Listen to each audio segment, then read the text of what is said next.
All right, I want to share this thought that I had a while ago and my experience with it. So I think that high intensity, very competitive gaming in moderation might be good for guys' psychology. And this is why. So a few years ago, I was working on a very high intensity project. It was the kind of thing where our careers basically like depended on it, and COVID had just hit, and that group was having some issues.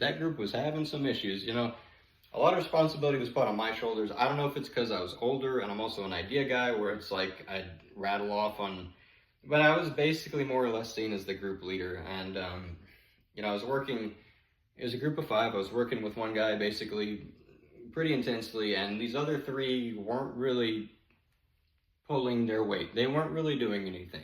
And I was getting really, really stressed out. I was getting so stressed out, and I was starting to let it out a bit. And I was just trying to get him to do something, and it just came to the point where it's like, okay, I gotta place that somewhere else. So I found, like, let's try working a bit and then taking a moment and do some really high intensity gaming and then go back into working. So don't be rude to people in games. I know it's games and it's fun, but obviously you hear some stuff that it's like, oh, I can't believe you just said that. Don't be one of those people. Okay, don't be one of those people. Always be nice. I'm just going to go ahead and lead with this. However, in gaming, you can end up with some kind of heckling moments. Say like team versus team, and you're kind of getting into it a little bit, and it's very intense, and you're kind of heckling each other. It's like the funnest thing for me. I love that because like you just kind of get into it a little bit, and it's also fun when you're like on the same team and you're kind of like challenging each other and stuff. And it's actually really fun when it's like with the girls and it's like you're kind of having a back and forth. That's like the funnest thing, and it's like it's all fun, and it's just like anytime I have a moment like that, it's like, oh man, that was like real. That was like the funnest thing ever.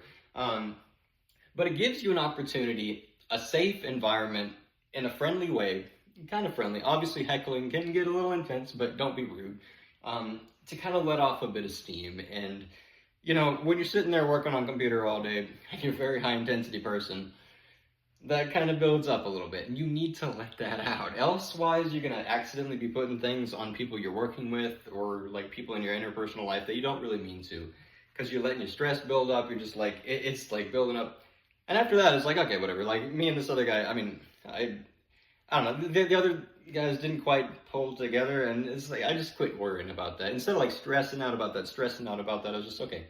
No more stress. I let that out, and I could just relax and work. And for me, that worked. It might not work for everybody, but for me, I thought it was actually like extremely beneficial. And dude, I was more efficient than ever when I had that kind of like work kind of like thing. It was actually really cool.